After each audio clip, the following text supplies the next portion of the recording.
प्राणायाम, मुख्य प्राणायाम 8 है जो स्वामी रामदेव जी हमें बताते हैं, उन्होंने हमें सिखाया है और उन पे बहुत ज़्यादा रिसर्च हुई है।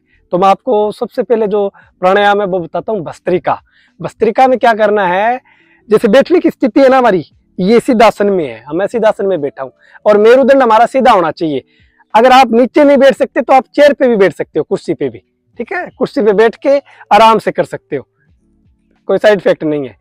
तो आपको क्या करना है, सबसे पहले भस्त्रिका प्राणायाम। भस्त्रिका प्राणायाम में लंबा गहरा श्वास फेफड़ों में भरना है 2.5 सेकंड में, और 2.5 सेकंड में श्वास को नासिका के द्वारा बाहर छोड़ना है। ऐसे आराम से श्वास को भरना और छोड़ना, भरना छोड़ना, भरना छोड़ना।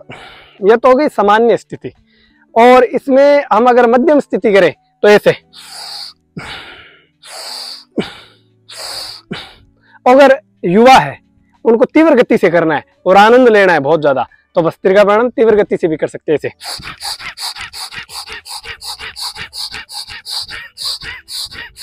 ये तीव्र गति है। तो आपको एक ध्यान में रखना है कि इसके फायदे क्या हैं और साइड इफेक्ट भी है। जिनको दमे की बीमारी है उनको आराम से साधारण गति से करना है, आनंद लेके, ठीक है ना।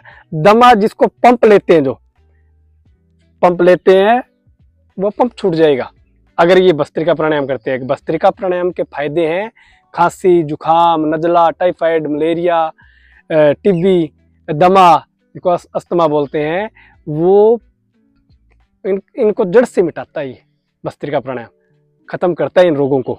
तो भस्त्रिका प्राणायाम के ये फायदे हैं। साइड इफेक्ट तो इतना ही है कि जिसको दमा है तो उसको आराम से करना है और कुछ नहीं है, ठीक है ना। रोजाना करना 2.5 सेकंड 3 सेकंड लंबा गहरा श्वास भरना छोड़ना नासिका के द्वारा। अब इसके बाद में हम बात करते हैं कपालभाति। कपालभाति प्राणायाम 99% बीमारियों को जड़ से खत्म करता है। करना कैसे है, पेट अंदर जाएगा, श्वास बाहर जाएगा। ये समझो मोमबत्ती है हमारे पास, ये हमने एक मोमबत्ती ली है प्रज्वलित की हुई, इसको हमने प्रज्वलित किया, जगा दिया, जगी हुई मोमबत्ती। इसको मुंह से फूंक मारेंगे 5 बार, देखो ऐसे 1 2 3 4 5। तो अब मुंह बंद करेंगे और नासिका के द्वारा इसको फूंक मारना है, बुझाना है मोमबत्ती को। तो करेंगे कैसे, 1 2 3 4 5। पेट अंदर जा रहा है, श्वास बाहर आ रहा है। तो यही कपालभाति है, सीखने का तरीका यही है। तो इसमें क्या करना है, ये ध्यान में रखना है। कपालभाति में आपको श्वास लेने की तरफ ध्यान नहीं देना है, छोड़ने की तरफ ध्यान देना है। नासिका के द्वारा 1 सेकंड में 1 बार स्ट्रोक लगाना है इसे।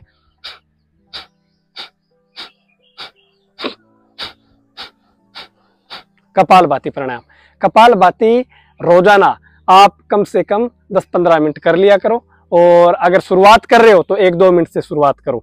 इसमें 2-4 दिन पेट की नसें थोड़ी थोड़ी दर्द करेगी, तो कोई घबराने की जरूरत नहीं होती और खाली पेट करना चाहिए, ये ध्यान में रखना। कपालभाति प्राणायाम करें तो खाली पेट होना चाहिए। इसके फायदे क्या है, ये 99% बीमारियों को जड़ से खत्म करता है। इसका मतलब ये समझ लो एडी से लेकर चोटी तक सभी बीमारियों को जड़ से खत्म करता है कपालभाति प्राणायाम। कपालभाति प्राणायाम करने से शुगर की बीमारी खत्म होती है, अल्सर की बीमारी खत्म होती है, जिसको कब्ज है, बहुत ज्यादा कब्ज की बीमारी है। सब देखो, सभी रोगों की जो जननी है, जिसको माँ कहते हैं, वो कब्ज है। और जिसकी कब्ज नहीं है जिसके पेट में, वो स्वस्थ है। तो कब्ज की बीमारी को खत्म करता है, फेफड़ों की बीमारी को खत्म करता है, किडनी, आमाशय, लीवर, सबको हष्ट-पुष्ट बनाता है, सभी की बीमारियों को जड़ से खत्म करता है कपालभाति प्राणायाम। ये ध्यान में रखना। इसके साइड इफेक्ट इतनी है, जिनकी शल्य चिकित्सा की हुई हो, ऑपरेशन किया हुआ हो, उसको 6 महीने या साल बाद में कपालभाति प्राणायाम करना चाहिए, ये ध्यान में रखना। और जिनको बीपी हाई रहती है, जिनको बीपी हाई रहती है उनको कपालभाति प्राणायाम नहीं करना चाहिए। अगर कर रहे हैं तो 3 सेकंड या 4 सेकंड में 1 बार स्ट्रोक लगाए, नॉर्मल कहीं ऐसे, ये ध्यान में रखना। और जिनकी बीपी लो रहती है, हाई करनी है, तो कपालभाति प्राणायाम 1 सेकंड में 1 बार स्ट्रोक लगाए, ऐसे हाई रहने लग जाएगी। मतलब पूरी हाई नहीं, जितनी चाहिए, बीपी न बढ़ेगी न घटेगी, ये ध्यान में रखना। तो इस कपालभाति के बाद में बात करते हैं हम अनुलोम विलोम प्राणायाम। अनुलोम विलोम प्राणायाम क्या करता है, 72 करोड़ 72 लाख 10,201 नस नाड़ियां होती है हमारे शरीर में। बाल है ना हमारे इतनी पतली पतली, ये ब्लॉकेज हो जाती है नसें हमारे गलत खान पान की वजह से, ज्यादा मेहनत करने से, जो भी कार्य, तो नसें डैमेज होने लग जाती है।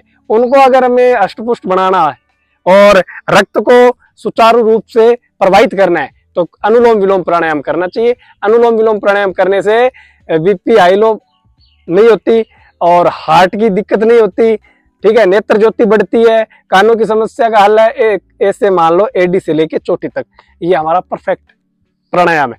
करना कैसे है? दाई साइड से, ये दायां हाथ है, दाई साइड से नासिका को बंद करना और बाई साइड से लंबा गहरा श्वास भरना होता है ऐसे। फिर बाई साइड से नासिका को बंद करना, दाई साइड से श्वास को छोड़ना, फिर दाई साइड से खींचना, फिर बाई साइड से छोड़ना, फिर बाई साइड से खींचना, फिर दाई साइड से छोड़ना। ये होता है अनुलोम विलोम प्राणायाम। अनुलोम विलोम प्राणायाम, दाई साइड से हमने नासिका को बंद किया, बाई साइड से श्वास को खींचा और फिर बाई साइड से बंद किया, दाई साइड से छोड़ा, फिर दाई साइड से वापस खींचा, फिर बाई साइड से छोड़ा। ये अनुलोम विलोम प्राणायाम है। ये अनुलोम विलोम प्राणायाम जो करता है उसके बालों की समस्या, मस्तिष्क की, जिसकी याददाश्त कमजोर है, माइग्रेन की प्रॉब्लम है, बहुत ज्यादा सर दर्द रहता है, डॉक्टरों ने जवाब दे दिया कि ये स्वस्थ नहीं हो सकता, अनुलोम विलोम प्राणायाम रोजाना 15 मिनट कर लो, आपका जो माइग्रेन की प्रॉब्लम है वो जड़ से खत्म हो जाएगी।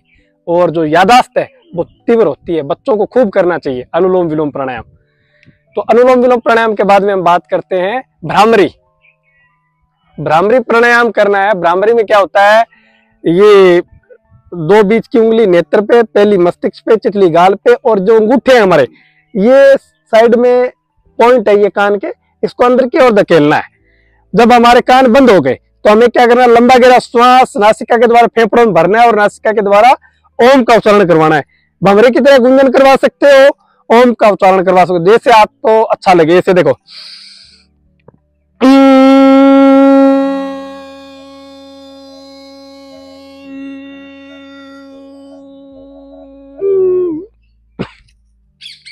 तो 5-10 बार हमने किया। उसके बाद में दोनों हाथों के हथेलियों को घर्षण करवाया और अपने नेत्र पे हल्की हल्की मालिश की और नेत्रों को खोल लिया। इसको बोलते हैं भ्रामरी।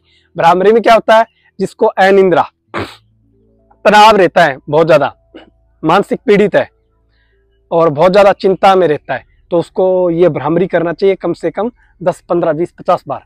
और जिनको नींद नहीं आती तो भ्रामरी करो, नींद आने लग जाएगी। कानों की समस्या है, कम सुनाई देता है या फिर दर्द करते हैं कान, जो भी है वो सही हो जाएंगे, कान की समस्या सही हो जाएगी, नेत्र ज्योति बढ़ेगी।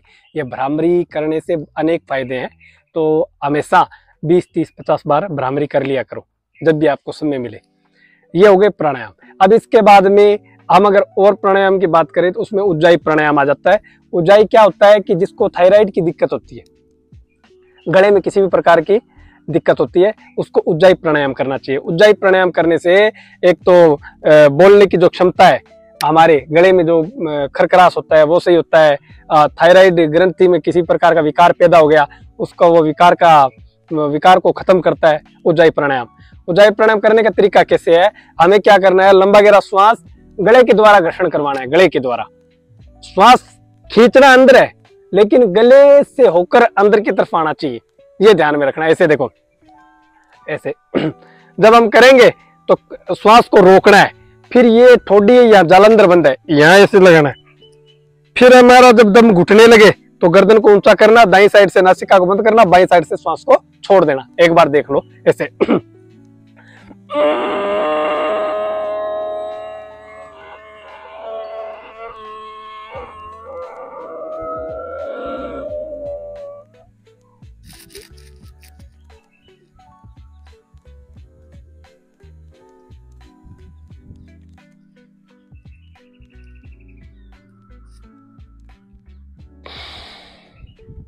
इस प्रकार से उज्जाई प्राणायाम करना है। तो ये तो हो गए प्राणायाम, ठीक है। इसके बाद में बात करते हैं तो ध्यान। ध्यान प्रणव, इसको बोलते हैं प्रणव, बहुत ही मतलब परफेक्ट है, हमारे शरीर को संतुलित बनाता है और आनंदमय बनाता है, जीवन को बहुत ज्यादा आनंदमय करता है। इसमें हमें ध्यान मुद्रा में बैठना, आराम से सिद्धासन में बैठना और ध्यान लगाना 5 मिनट। और ध्यान लगाने की स्थिति कैसे होती है, जैसे ध्यान भटक रहा है तो नेत्र बंद है, तो ये नासिका का अग्र भाग है, इसकी तरफ ध्यान आकर्षित करना। अंदर नेत्र बंद है तो हमारा ध्यान नासिका के अग्र भाग की तरफ होना चाहिए। इसे अग्र भाग की तरफ होगा तो ध्यान इधर उधर नहीं जाएगा। या परमात्मा में जो भी अपना इष्ट है उनके नाम का उच्चारण करो, ध्यान साधना। तो ये प्रक्रिया है। तो प्रणाम, जय श्री राम, वंदे मातरम, सत श्री अकाल।